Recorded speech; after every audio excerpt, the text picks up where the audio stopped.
Ben Kak, minta banget tolong Ya, dibuka di Matius 6 ayat 11. oke, oke. Sebentar bro ya. Jadi kita gampang kok untuk membuktikan apakah Malikil benar bahwa itu harus nama. Sebentar ya. Ini teman-teman ya. Jadi kita buktikan aja Malikil benar atau tidak. Penggunaan kata ton di dalam Alkitab itu ada sebanyak 1581 kali. Kita akan buktikan, kita cek aja dari semua ayat-ayat yang 1000 ini. Kita cek, di mana bro Jack tadi? Mau kita cek? Kita cek aja. Ini ada banyak sih. Ini ada Matius, sebentar. Matius Banyak ini bro. Matius, ini Matius 1500 kali. 6 ayat 11 nih. Matius 6 ayat 11. Oke, Matius 6 ayat 11 aja ya. Ya. Oke. Berilah Jadi kami ada, pada hari ini ya. makanan kami yang secukupnya. Matius berapa bro? Ya, betul betul. Betul. Jadi di Berilah kami situ pada hari ada, ini makanan kami yang secukupnya. ya, Bukan ini sebentar. kayaknya. Jadi di situ ada ton arton dan ton hemon. Ya. Sorry. Coba di OGNT ya. Ini sebenarnya ada beberapa ayat ya. Bentar, kita cek aja, kita pakai ini aja nih. Sebentar, Matius sebentar. pasal Matius 6 ayat 1 ayat 11. 2 ayat 3. Sekarang Matius pasal 10. Coba kita cek. Matius pasal 10. Ini ya. Kita cek Jadi aja ada satu-satu. 2 ton di situ ya. Yang pertama ton arton dan ton epiosion. Jadi di situ ada ton arton artinya roti, dan kemudian ton epision hari, gitu ya.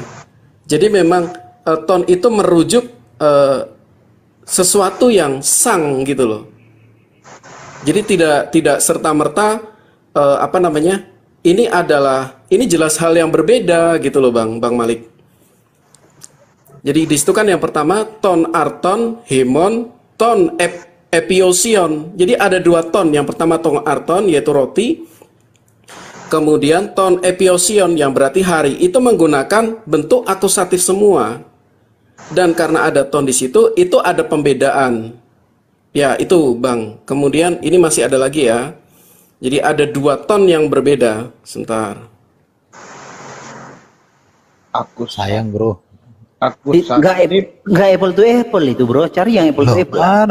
mana nggak apple to apple? Iya, nanti saya jawab kalau memang hanya di situ argumentasinya nanti saya angkat. Ini datanya ada, sudah dikasih yang enak. Sebentar. Ini masih ada. Di mana? Dibuka di mana itu? Matius Tadi 6 dibuka ayat di mana? 24. Matius 6. Tadi Matius 6 ayat 11. Nah, sekarang Matius 6 ayat 24. Oke. Satu aja kita kaji Matius 6 ayat 24. Matius 6 ayat 24. Ya, ya, Satu Matius aja. 6 ayat 26. Ya, nggak apa-apa. Oke, Matius 6 ayat Merujuk 24. orang pribadi. Ya. Tak seorang pun dapat mengabdi kepada 2 tuan, karena jika demikian akan membenci yang seorang dan mengasihi yang lain. Oke.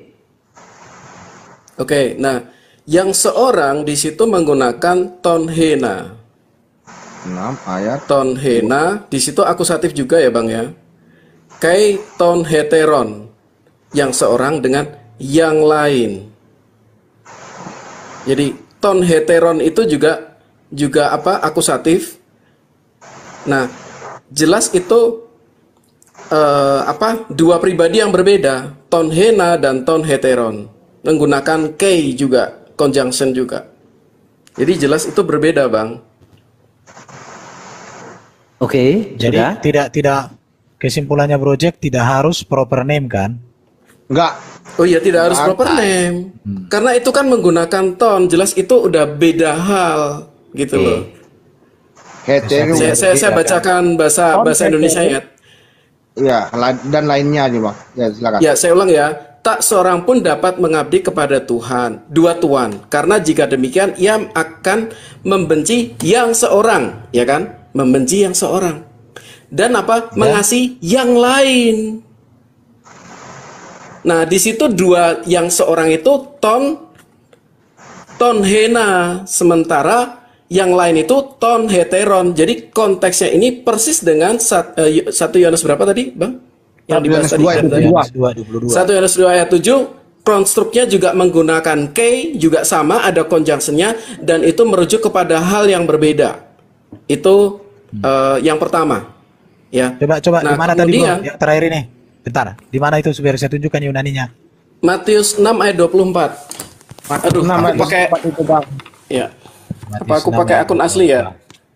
Iya, Teman-teman follow saya dong biar bisa ini. Matius 6 ayat Teman-teman yang 205 ya, ada namanya akun Matahari di sub di Ya, minta tolong ya. Matius. Oke, sudah. Bentar, Gantian. bentar. Matius belum. Matius 6 ayat 24. Ya. Tahun. Ini. Kai ini. Ya. Ya, di situ kan ada Kaiton, tulisan ton Kaiton. hena. Ini ton Ton K. Kaiton heteron. Jadi Kaiton, ada ini. ton hena, kaiton. Iya. Satu heteron. Ya. Ton hena. yang heteron. Yang satu, Betul. nah kemudian dan yang lain. Ya, jadi ada 2 ton di situ. Saya bisa kasih contoh lagi. Ya. Sebentar ya. Jadi penggunaan ton itu merujuk kepada memang sang gitu Oke, ya. sudah bro. Kan dari awal udah kita sampaikan ke dia. Ya oke, lanjut dulu. Oke. Saya Gantian, lagi cari. gantian, Jadi gantian. masih banyak sebenarnya. Iya, gantian. Kita Oke, bahas jadi- ayat itu dulu. Besarkan layar Bentar, saya, bro. bentar. Yang pertama, premis mengatakan yang bisa kata kai itu memang dibedakan kalau itu harus generic name, sudah gugur ya. Gugur. Karena di dalam ayat gugur. Kenapa? Karena di dalam ayat lain kata ton itu, ton ini dengan ton ini. Bro, bisa udah, digunakan- saya ngerti, udah ngerti. Gini, udah ngerti. gugur ya. Udah Oke, gini, nggak besarkan apa-apa. layar saya jelaskan. Oke, saya jelaskan. Besarkan layar Oke. saya. Ya, besarkan, saya Nggak jelaskan. apa-apa. Ini Iya, besarkan, kawan. semakin kamu Iya, mail, iya. semakin terbuka. Oke. Jadi gini ya kawan, ya. Jadi kata, ya santai. Saya jelaskan ya. Jadi kata ton hena dan kata ton heteron, ya. Di sini kan akusatif, ya. Akusatif. Objeknya bagi siapa, bro? Objeknya bagi orang itu. Objek bagi subjek. Siapa? Kata tidak seorang pun yang menjadi subjek. Jadi kata-kata tidak berpengaruh, Bang. Itu sebentar tidak berpengaruh. kawan, sebentar. Gini, kan saya sudah bilang di awal, kata itu bisa secara kata. Bapak ya kita tadi bawa bapak dan anak. Ya secara kaidah bahasa bisa dibedakan, ya. Tetapi itu mengacu kepada subjek yang satu, Waduh. individu mengacu. Sebentar, jangan dipotong kawan. Nah, Anda membawa ayat ini tidak seorang pun dapat mengabdi kepada 2 tuan. Jadi subjeknya adalah ini, tidak seorang pun mengacu kepada individu. Jadi contoh, Itu tidak berhubungan dengan subjek, Bang. Aduh, sebentar lah. Itu tidak berhubungan dengan subjeknya, Bang Malik.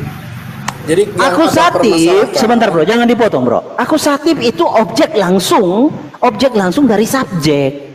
Jadi subjeknya siapa?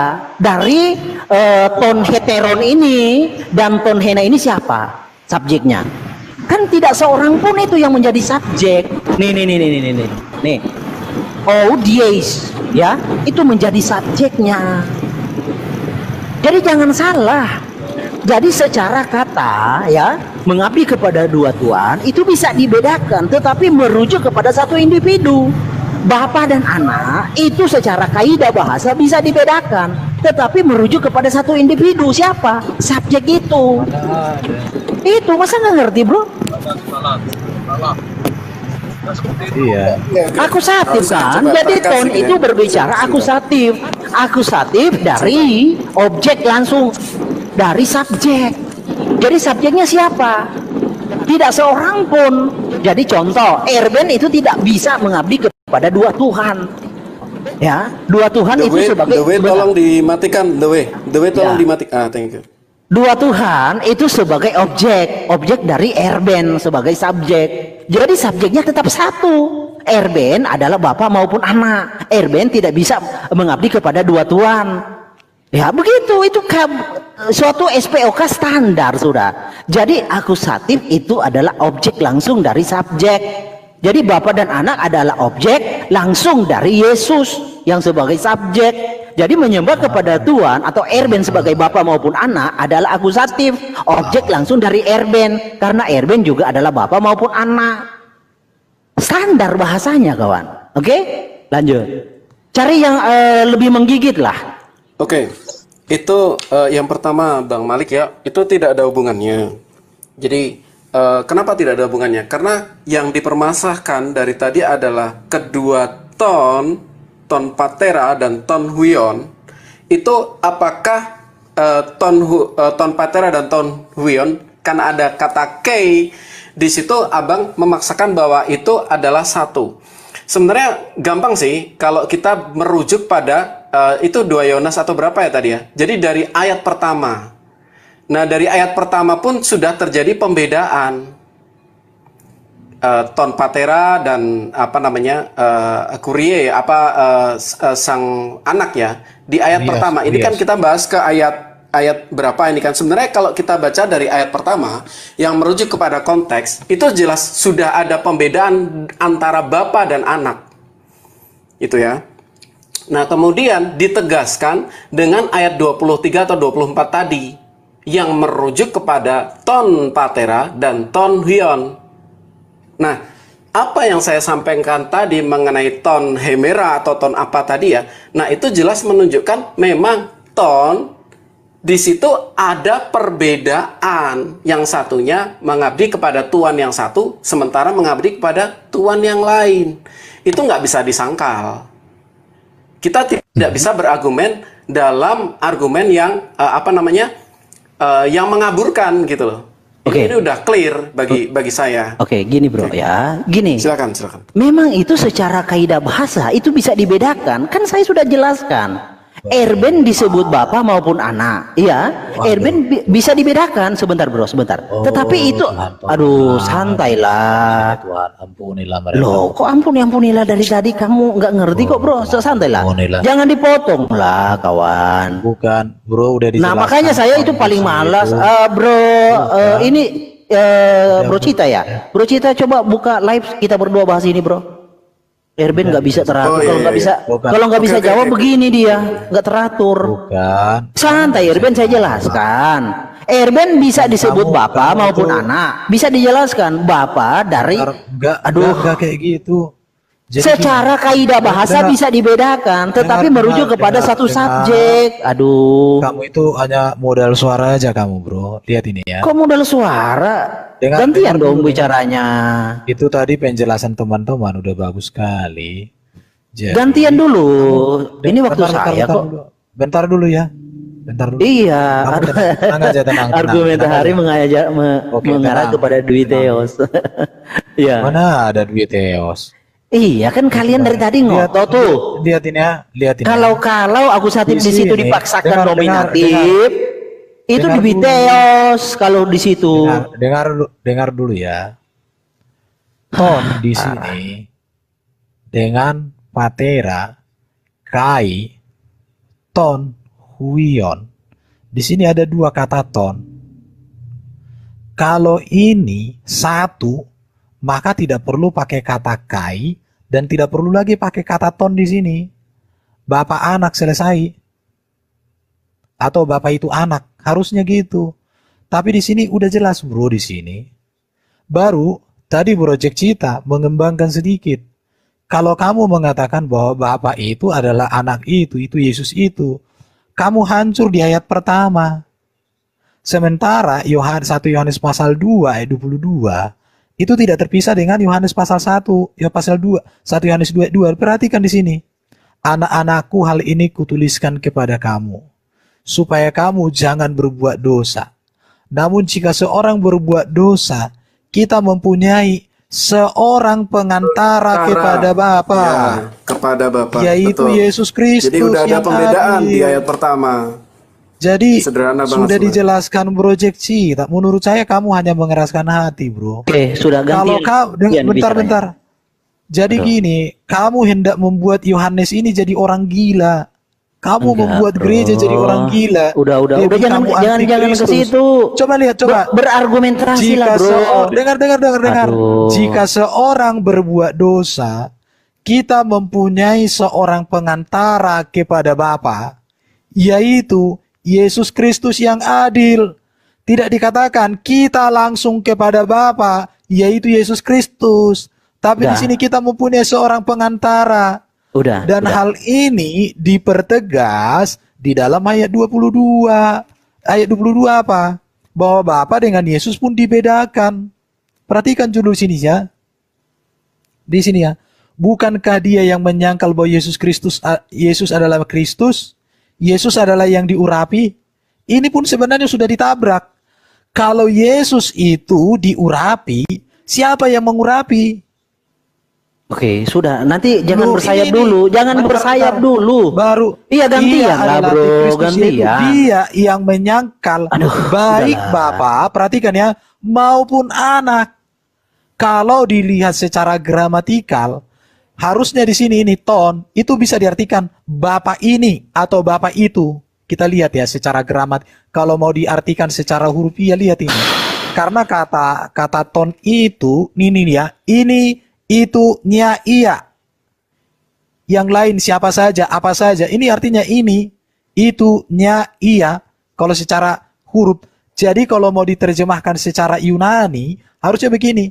Dia yang menyangkal Bapa itu dan anak itu. Dia yang menyangkal Bapa ini dan Bapa ini, anak ini. Jadi di sini sudah dibedakan. Bapa dengan anak itu dua kata benda yang kasusnya di sini akusatif, tetapi dia dibedakan. Makanya harus ada conjunction, coordinating, copulative. Kenapa harus dikoordinating? Artinya Bapa dengan anak dua yang berbeda. Kalau disangkal, maka itu antikristus. Aduh, parah bro. Sudah? Ya, Oke. masih ada contoh lagi. Sebentar bro, Contoh sebentar bro, lagi. bentar. Edwin besarkan layar saya. Gini. Coba besarkan layar saya. Enggak, kasih saya Pak bicara ya. Jangan ini bro. Kita santai lah diskusinya. Kamu kalau mau diskusi ya berargumentasi lah. Sebentar bro. Silakan aja Malik. Santai. Mau pergi begitu nggak apa-apa kok. Siapa yang mau pergi? Bro. Sebentar, saya mau jelaskan. Udah dijelaskan kok. Gini. Iya, kita berulang-ulang Aduh, nih, sebentar. Uy. Udah. Santai. Nah, di sini yang disangkal itu adalah nama. Mana ada Nominatif nih. menyangkal nama? Aduh, bro. Sebentar dulu. Yang disangkal itu adalah nominatif, subjek. Nah, subjek. Aduh, sebentar dulu, kawan. Yang disangkal itu subjek. Subjek itu adalah nama. Ya, jadi Bapak dan sebentar dulu lah kawan. Bentar. Loh, Bahwa kok Yesus kapan adalah saya Kristus. bicaranya? Waduh. Santailah. Kita lagi berbagi nih, ya. Yang disangkal, yang menjadi subjek adalah nama. Jadi dalam aturan bahasa SPOK, jika nama itu adalah subjek, maka pasti ada objek. Nah, diulang menyangkal. Pertama kan menyangkal Yesus, subjek. Diulang. Subjek itu adalah objek ini, objeknya ini disangkal. Makanya diulangi kata menyangkal. Jadi kata menyangkal Bapa maupun anak sebagai objek untuk ya subjek yang nama ini. Jadi Bapa dan anak ini namanya ini karena kategori kata menyangkal. Kata kerja nih menyangkal. Itu loh kaidah bahasa sederhana ini kawan. Masa kalian gak ngerti? Kalau kalian membedakan Bapa maupun anak, ya kalau di Witeos kan kalian gak terima. Tetapi masalahnya secara morfologi tidak mendukung argumentasi kalian. Secara teologi pun tidak mendukung. Yesus tidak pernah berkata aku bukan Bapa. Gak ada dukungannya. Jadi atas dasar apa kalian membangun iman halusinasi? Itu loh. Menyangkal nih, menyangkal subjek, nama, subjek itu nama. Lalu ditegaskan subjek yang adalah nama, objeknya ini sebagai generic name. Jadi yang subjek ini adalah nama, punya generic name. Generic name adalah objek, anak maupun bapak. Sama-sama disangkal, sama-sama disangkal nih. Jadi kalau bapak di sini juga disangkal, di awalnya di subjeknya harus ada nama bapak siapa. Sehingga bapak ini menjadi objek untuk disangkal. Siapa nama bapaknya yang disangkal? Nggak ada, nama hanya satu, Yesus. Itu kaidah berbahasa standar. Oke? Silakan. Saya jelaskan ya. Pak KTP ada mau dijelaskan? Kalau enggak saya jelaskan ini. Cukup sangat lengkap dah penjelasan tadi, Bang. Nggak berulang. Oke ya. Saya bacakan buku ya. Saya bisikan buku ini. Perhatikan ya. Dia itu adalah antikristus, yaitu dia yang menyangkal baik bapa maupun anak. Kata-kata ini erat hubungannya dengan dua kalimat sebelumnya. Gabungan ketiga kalimat itu dimaksudkan untuk menjelaskan bahwa Kristus sungguh-sungguh manusia. Perhatikan ya. Dan orang yang menyangkal hal tersebut berarti menyangkal bahwa Yesus anak Allah. Perhatikan ya. Kristus itu betul-betul manusia. Perhatikan di sini. Di sini kita akan melihat di sini ya. Siapakah pendusta? Bukankah dia yang menyangkal bahwa Yesus adalah Kristus? Saya bacakan aja semua supaya teman-teman, ini aja bukunya nanti dicari ya. Pedoman Penafsiran Alkitab surat Yohanes yang diterbitkan oleh LAI ya. Ini dari LAI. Ini buku sangat bagus, saya rekomendasi, dan ini dibuat juga Yayasan Karya Bakti Budaya Indonesia ya. Halaman 71. Kita perhatikan di sini sudah dijelaskan ya. Dijelaskan semua di sini kata demi kata. Tapi saya fokus kepada di sini. Dengan demikian orang itu juga menyangkal Allah Bapa, sebab Allah tidak mau lepas tangan terhadap dunia, melainkan siap melibatkan diri untuk menyelamatkan manusia. Menyangkal, yang disangkal di sini adalah pribadi dan bukan kata-kata atau sebuah pernyataan seperti dalam kalimat sebelumnya. Kata kerja yang diterbahkan menyangkal di sini berarti tidak mengakui adanya hubungan dengan, seperti dalam Lukas 12 ayat 9, dan tidak mengakui menerima seorang apa adanya dalam kalimat ini dan berikutnya. Artinya menyangkal dapat diterjemahkan sebagai tidak mengakui, atau menolak, atau mengatakan tidak tentang, atau bahkan lebih tegas lagi menyatakan tidak percaya bahwa apa? Bapa maupun anak. Menyangkal anak berarti juga menyangkal bapa. Lebih masuk akal kalau anak disebut lebih dahulu, tetapi urutan bapa dan anak kemudian disengaja di sini. Hal itu dilakukan untuk menekankan akibat mengerikan dari ajaran palsu mengenai Kristus. Yohanes menjelaskan bahwa menyangkal terhadap anak berarti merusak hubungan manusia dengan Allah sendiri. Bapa seperti dijelaskan pada ayat 1, pasal 1 ayat 2. Kita lihat apa itu pasal 1 ayat 2 ya. Pada pasal 1 ayat 2 dikatakan apa di sini? Hidup itu telah dinyatakan dan kita telah melihat. Sekarang kami bersaksi bahwa memberikan kepadamu tentang hidup kekal yang ada bersama Bapa dan telah dinyatakannya kepada kita. Jadi hidup itu yang ada pada Bapa dinyatakan. Bagaimana Bapa menyatakan?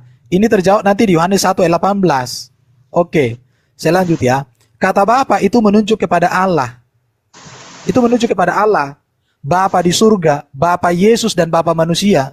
Dalam bahasa tertentu perlu diperjelas lagi, misalnya Allah Bapa atau Bapa di atas. Anak seperti dijelaskan dalam 1 ayat 3, apa di 1 ayat 3 dikatakan di situ?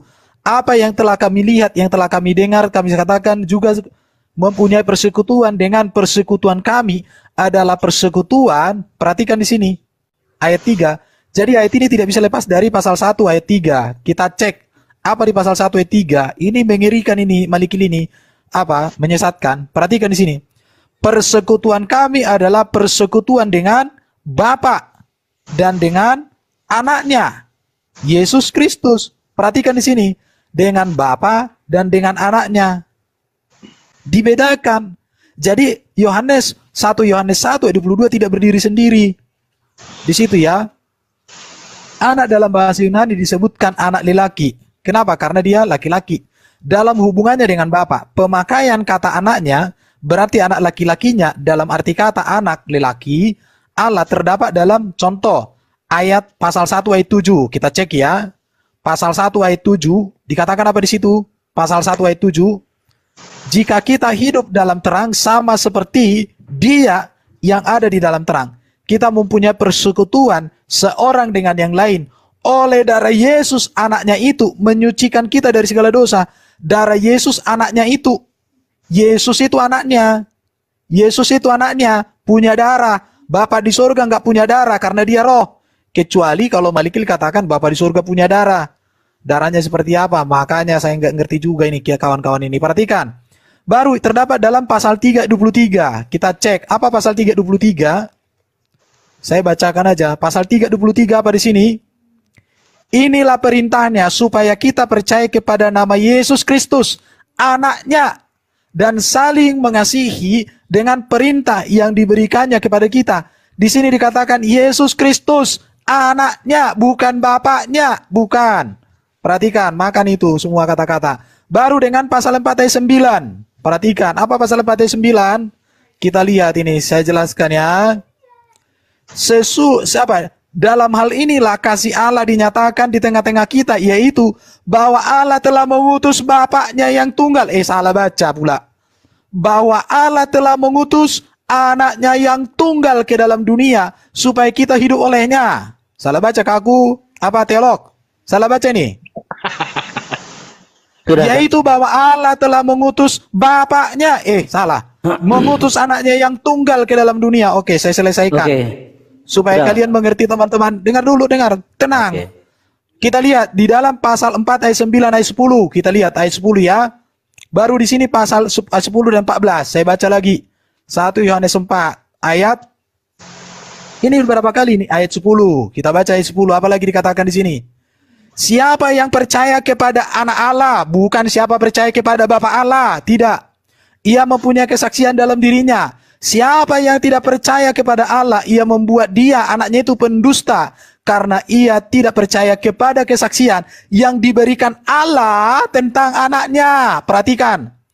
Kapan Allah bersaksi tentang anaknya? Ketika dibaptis dan ketika mengalami transfigurasi. Inilah anakku yang kukasihi. Kepadanya laku berkenan, dengarkanlah dia. Kalau orang tidak menerima itu, antikristus. Kolok-kolok lato-lato. Kita lihat lagi. Dengar dulu, kalau kau tidak tahan telinga. Oke, kita lihat ayat 14. Kalau kau tidak tahan turun, ayat 14. Ini lihat.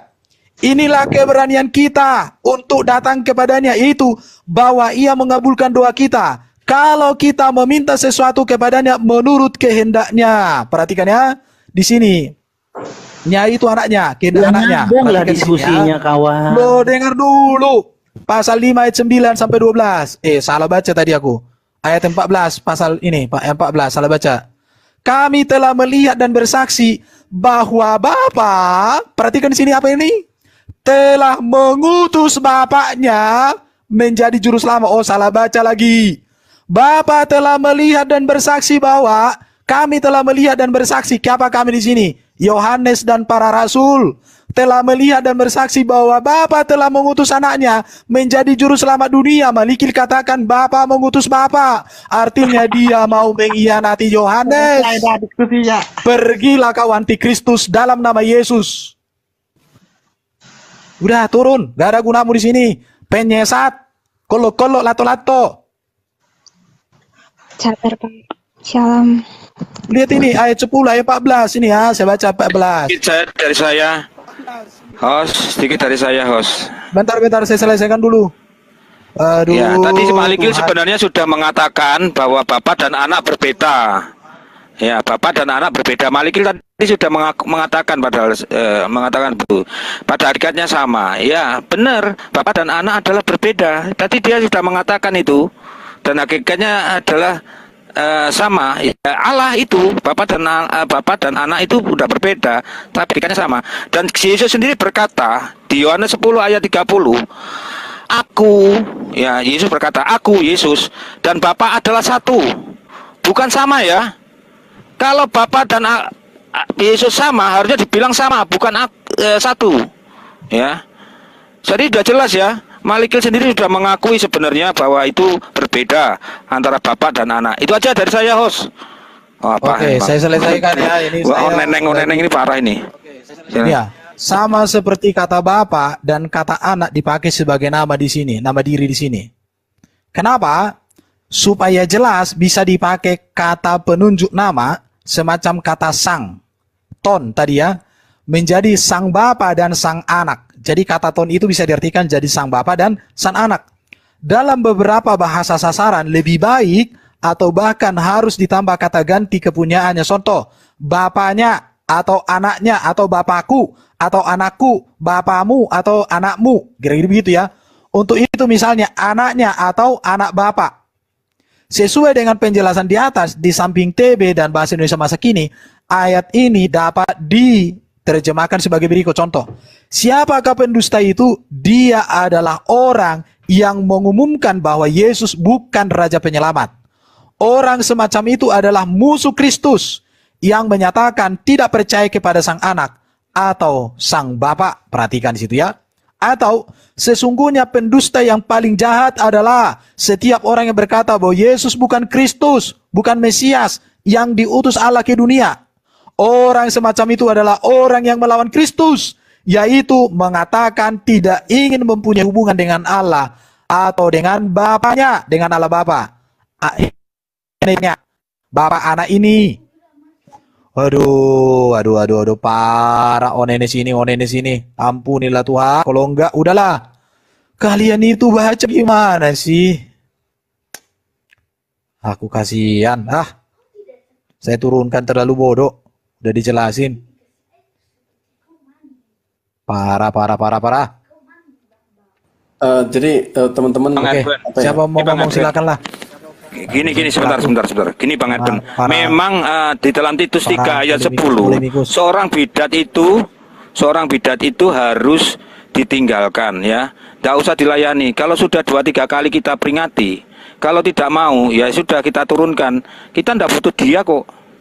Kita nggak butuh oneng. Ya. Biarkan mereka dapat dukungan dari RT 6 silahkan, nggak apa-apa. Ya. Oneng itu bidat. Sudah dikatakan bidat itu di Titus 3 ayat 10 dikatakan begitu. Nggak terima nggak apa-apa ya. Kita nggak butuh oneng ya, onenes.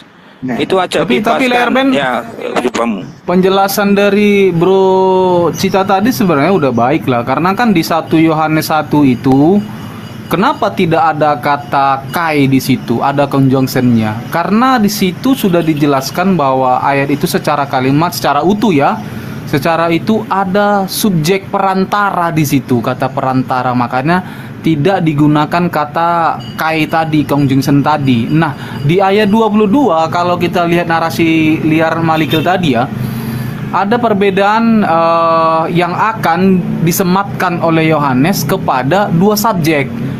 Tetapi dalam satu hakikat, makanya digunakan kata kai. Nah, Malikil tadi coba untuk mencontohkan, tapi perbedaannya SPOK Greek dengan Indonesia itu kan beda. Kata conjunction itu di dalam bahasa Indonesia itu artinya pemisah, baik secara substansi, nominatif, kata benda itu jelas pemisah. Artinya subjeknya berbeda, gitu.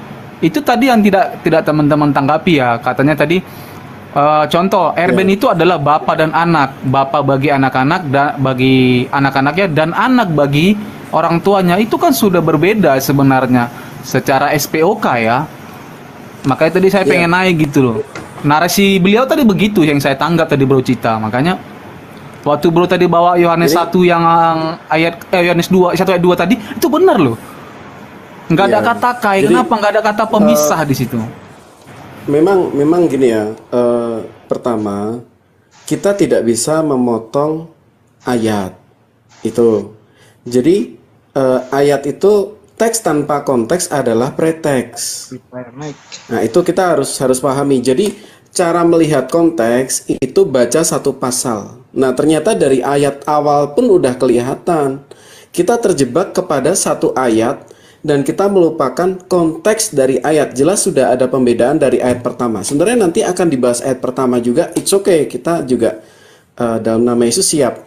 Nah, jadi ketika ada ton akusatif, kei, ton, dan akusatif, nah itu yang menggunakan definite article. Ini saya kasih contoh di dalam Lukas 8 ayat 51. Ini jelas beda banget ini. Kedua-duanya menggunakan ton. Lukas 8 ayat 51 ya, dikatakan seperti ini.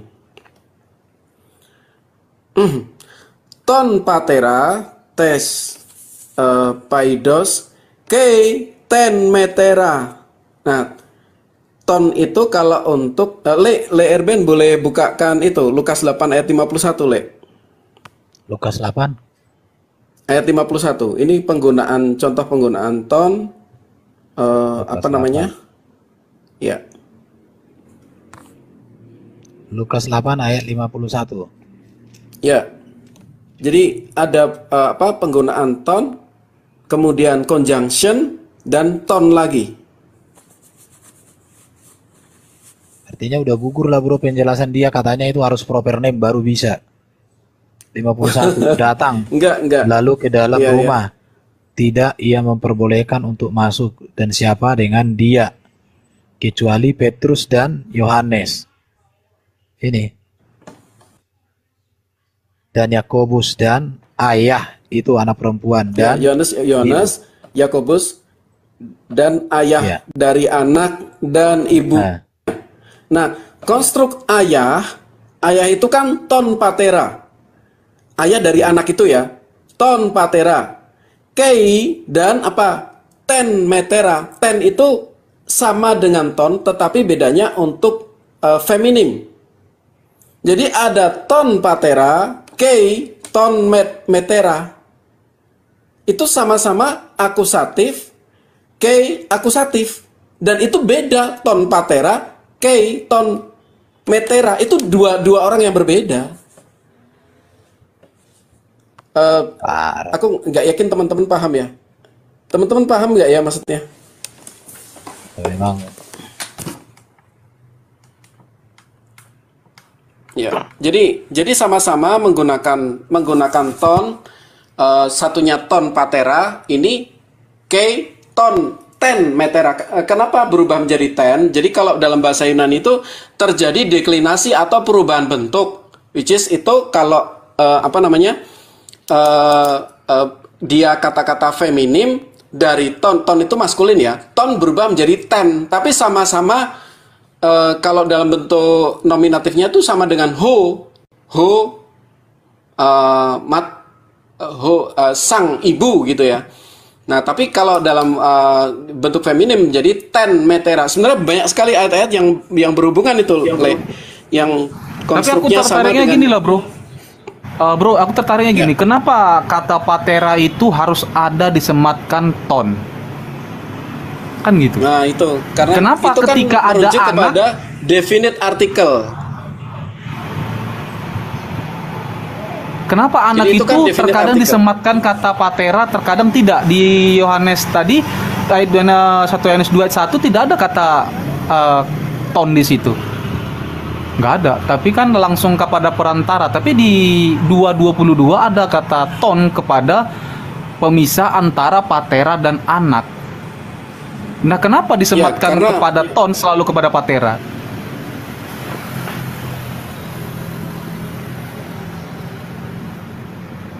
Kalau di Sebenarnya penjelasan tidak hukum- selalu, bro. Tidak selalu. Tergantung ayah yang mana dulu gitu ya. Tidak selalu patera itu selalu ada ton. Tergantung tergantung konteks dari kalimatnya dong. Kalau seperti itu. Tapi kalau Patera yang misalnya merujuk kepada Bapa maksudnya, bro. Oh ini iya. bro, kalau di apa ini buat ini Saya- sama seperti kata Bapa dan kata anak dipakai sebagai nama diri di sini. Menunjuk kepada nama diri, ganti nama diri. Supaya jelas bisa dipakai kata penunjuk nama semacam kata sang. Menjadi sang Bapa dengan sang anak. Jadi itu kalau di dalam buku pembimbing ini. Aku Jadi komentarnya kata gini ya, ton itu Erben ya. Kalau ya. di dalam Hebrew, Yunani, Ibrani ya, untuk penyematan nama Tuhan atau kata Tuhan itu bisa berarti kepada tiga hal. Yang pertama, nama pribadi yang akan hilang, nama yang menyatakan hakiki itu banyak, sama nama yang menyatakan ungkapan dari Bapa itu. Bagaimana 18 Amsal 18 ayat 10. Itu yang menyatakan ungkapan dari Bapa itu. Berarti nama Tuhan itu bukan berarti tentang nama aslinya. Begitu juga dengan di Yunani ya mungkin ya. Koreksi kalau saya salah. Jadi menurut saya nih, penggunaan kata Bapa itu kalau saya buka kan 3962. Itu katanya Father itu biasanya digunakan kepada of our heavenly Father. Artinya ya memang Bapa itu abadi gitu, tidak mengalami ini gitu, tidak disematkan kepada anak. Nah, itu perbedaan, makanya tadi ada kata kai, kata conjunction tadi. Itu makanya tadi saya menariknya kita bahas di situ. Kenapa sih kata patera itu harus ada ton yang disematkan kepada Bapa. Nah, kepada anak ini kenapa tidak selalu disematkan kepada ada kata tonnya? Tapi ketika kepada disematkan kepada dua hal, contoh Bapa dan anak, harus ada kata kai, maka bisa disematkan ton patera dan ton Ioseus gitu. Itu sih yang menjadi pertanyaanku gitu. artinya memang berarti penegasan yang sangat tegas membedakan Bapa dengan anak itu. Iya, benar lah. Itu benar tuh. Iya, jadi penegasan pembedaan antara Bapa baik dalam Iya. contoh yang dibedakan dalam apa? Dalam eksistensinya dibedakan, benar-benar dibedakan, ditegaskan beda. Apalagi nanti kalau kita masuk ke latar belakang. Yo.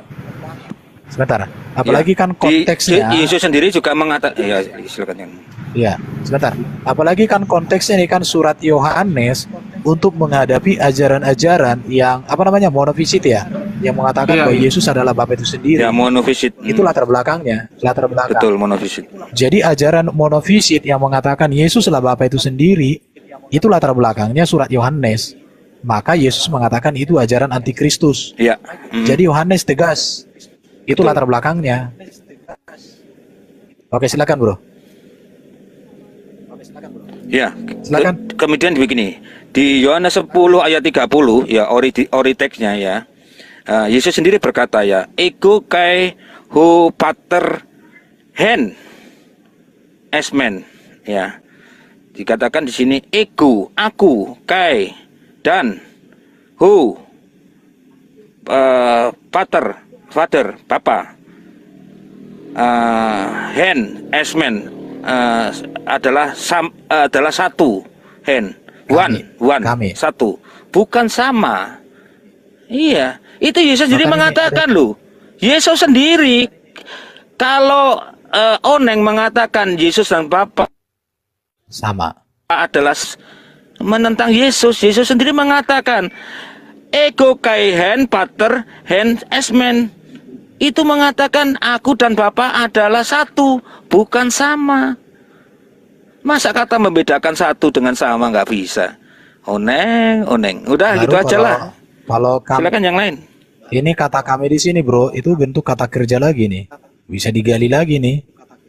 Baru kata ini, kata satu itu Betul. adjektif, kata sifat. Jadi ini tidak berbicara bahwa Yesus adalah Bapa itu sendiri, tetapi berbicara sifat yang satu dan karya yang satu, kerja. Jadi Yesus punya sifat yang sama dengan Bapa hakikatnya dan juga satu di dalam karyanya. Aduh, parah ya mereka ya. Tapi benar loh, Le, itu yang dibawa tadi Bapak tadi 1030 itu kan ada kata kai. Artinya conjunction itu yang menjelaskan pribadi yang Iya. berbeda, kan sama. Aku dan Bapa. Ini kai kan ada di. Ada kata kai di situ loh. Iya. Ya Ya, memang. itu masih ada contoh-contoh lain ya, contoh-contoh lain ya, kayak ya itulah, aku nggak bisa sebutkan semua. Jadi banyak ya. Misalnya Yohanes 1 ayat 51, Markus 2:11, yang tadi ya kita udah buka Matius 6 ayat 24, Matius 6 ayat 11. Sebenarnya masih banyak contoh lagi nih kalau mau nyari yang yang bentuknya ton akusatif, k akusatif lagi itu banyak banget tuh. gitu ya. Ya, aku rasa nggak perlu ini ya. Jadi aku cuman himbau ya teman-teman. Teman-teman ketika ditawarkan suatu ayat, kemudian dilakukan semacam eksegesis ke dalamnya. Nah, ini teman-teman jangan langsung iya aja gitu loh. Tapi kita nggak tahu eksegesisnya itu jangan-jangan eisegesis. Jadi bukan menarik keluar makna, tapi dia suntik makna. Makanya untuk kita lihat dia suntik makna atau dia tarik makna dari dalamnya yang sesungguhnya makna yang harus kita terima ya. Nah, kita harus buka dari awal dulu. Baca dari atas, bla bla bla bla bla bla bla bla bla. Kalau perlu diulang.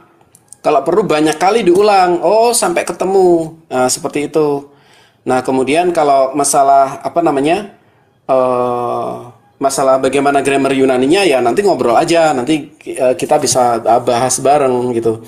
Tapi tentu saja grammar itu harus merujuk pada konteks. Nah, ini yang nggak mau ini ya, nggak mau karena hermeneutika itu satu, konteksnya apa? Dua, ayat paralelnya gimana? Yang ketiga, konsisten dong. Kalau kita nggak bisa konsistensi, berarti kita nggak bisa mewadahi dari Kejadian sampai Wahyu. Nanti mainnya apa? Akan menggunakan metode prasmanan. Yang ini cocok deh buat gua pakai. Yang itu enggak deh kayaknya. Kayak misalnya gini, Yesus mana Yesus mengatakan Trinitas? Misalnya kita buka 1 Yohanes 5 ayat 7. 1 Yohanes 5 ayat 7, oh itu kan omongannya Rasul Yohanes. Nah, ini kan yang kita sebut sebagai prasmanan. Tidak bisa mewadahi semua dari Kejadian sampai Wahyu.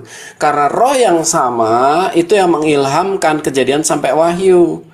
Jadi transmisinya itu Roh Kudus mewahyukan atau theopneustos, menafasi para rasul ketika mereka menuliskan perjanjian baru. Nah, transmisinya seperti itu, transmisi wahyunya. Jadi kalau teman-teman nggak pilih-pilih, nah ini udah kelihatan, berarti dia tidak bisa konsisten. Oh, saya pilih ini, saya pilih itu, ayat ini cocok. Nah, itu yang dilakukan oleh Marcion. Marcion hanya milih kalau nggak salah cuman Lukas aja, Lukas sama beberapa surat Paulus. Udah, lainnya dia tolak. Nah, inilah yang disebut sebagai inkonsistensi tafsir. Oke, silakan.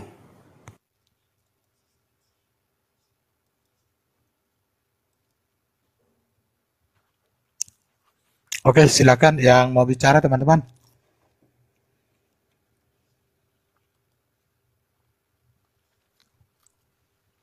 Ada yang mau naik? Siapa nih? Si Anggren itu kalau mau naik aja deh tuh, Bang Erben. Naik kok. Tapi aku ada kerjaan, kayaknya aku mau istirahat dulu lah. Oke lah Erben, oke nggak apa-apa. Ya, thank you, terima kasih ya. Nanti Shalom. nanti udah kalau dengan Balikil menurut saya kita anatema aja lah dia. Iya, kayaknya harus dianatema itu. Iya, yang dia kayak modelnya yang kayak dibilang project tadi, model prasmanan yang menguntungkan, ya memang tuh pasti. Oke lah. Oke, siapa yang mau berdua? Bikin dua lah. Project. Ibel aja. Ibel. Aku jangan lama-lama. Oke ya, doa ya. Oke, teman-teman di bawah yang teman-teman ingin mengenal Yesus bisa ikuti doa saya. Tuhan, aku merendahkan diri atas dosaku. Aku menerima Engkau sebagai Tuhan dan Juru Selamat. Ampuni aku Tuhan, aku minta kuasa darah basuh aku. Bimbing aku untuk mengenal-Mu. Aku minta Roh Kudus-Mu membimbing aku untuk mengenal Engkau. Dalam nama Yesus. Bapa, kami ucap syukur buat siang hari ini. Berkati Tuhan teman-teman yang memberitakan firman-Mu, kami semua supaya kami hanya melakukan apa yang Kau mau. Kami tidak menggunakan kata-kata yang tidak baik. Kami benar-benar menjadi berkat Tuhan bagi kiri kanan kami semuanya Tuhan. Di dalam Yesus berkati setiap teman-teman, anak-anak-Mu Tuhan, mereka terjagai, takut akan Kau dan semakin mengasihi Kau hari demi hari. Di dalam nama Yesus kami mengucap syukur. Haleluya. Amin. Amin. Oke teman-teman ya. Oke, thank you. Kembali ini udah 3 jam karena saya ada kerja mau pergi. Oke, kita ngumpul di mana teman-teman? Kita ngumpul di mana? Oke, lanjut yo. Thank you semua.